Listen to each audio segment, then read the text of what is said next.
কুষ্টিয়ার খোকসায় ধর্ষণের শিকার হওয়া এক শিশুর বাড়িতে আগুন দেওয়ার ঘটনায় একজনকে গ্রেপ্তার করেছে খোকসা থানা পুলিশ। আসামি মোহাম্মদ নিপুণ শেখ, খোকসা খোর্দ সাধুয়ার মৃত মোজাহার শেখের ছেলে। আসামি ধর্ষিত শিশুর আপন চাচা বলে জানান খোকসা থানার ভারপ্রাপ্ত কর্মকর্তা শেখ মইনুল ইসলাম। 1/4/25 তারিখ গফুগ্রাম ইউনিয়নের খোর্দ সাধুয়া গ্রামে সুবর্ণা খাতুন, তার বাপের নাম ইউসুফ শেখ, সে সৌদি প্রবাসী। এই সুবর্ণা খাতুন গত 1 তারিখে পার্শ্ববর্তী আফজাল হোসেন নামের একটা লোক দ্বারা ধর্ষিত হয়েছিল।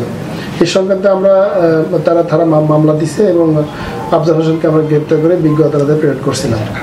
পরবর্তী তার 2 দিন পরে অর্থাৎ দিবাগত রাত 4 তারিখ দিবাগত রাত 11:30-1টার দিকে সুবর্ণা খাতুনের আপন চাচা, বড় চাচা নিপুণ শেখ, সে তার সিগারেটের আগুন দিয়ে আন্না খাতুন অর্থাৎ সুবর্ণা খাতুনের মা তাদের ঘরটা পুড়িয়ে দেয়।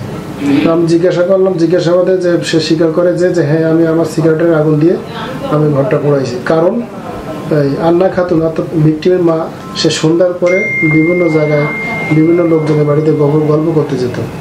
আজকের এই আসামি নিপুণ শেখ, সে বারবার কয়েকবার নিষেধ করছে যে আপনি এই পাশাপাশি যাবেন না, গল্প করবেন না, কিন্তু তার কথা শোনে না। ওই দিন আন্না খাতুন বাড়িতে ছিলেন না, এই সুযোগে তার সিগারেটের আগুন দিয়ে সে ঘরটা কৌশলে তাদের ঘরটা পোড়াই দিয়ে অন্যের উপর দোষারোপ করার চেষ্টা করছিল। আমরা তাকে ধরছি, সে আমাদের কাছে স্বীকার করছে এবং বিজ্ঞ আদালতে তাকে সুবদ্ধ করবে এবং সে 164 দ্বারায় বিজ্ঞ আদালতে সে জবানবন্দি প্রদান করবে। এই ঘটনার সংক্রান্তে আন্না খাতুন তাদের পরিবারে যদি কেউ কোনো হুমকি বা কোনো প্রেশার দেওয়া হয়, সেগুলো আমরা আইনগতভাবে তাদেরকে দেখবো, তাদেরকে যাবতীয় আমরা নিরাপত্তা দেবো ইনশাল্লাহ। Report Fahim Shaon, news Asia 24।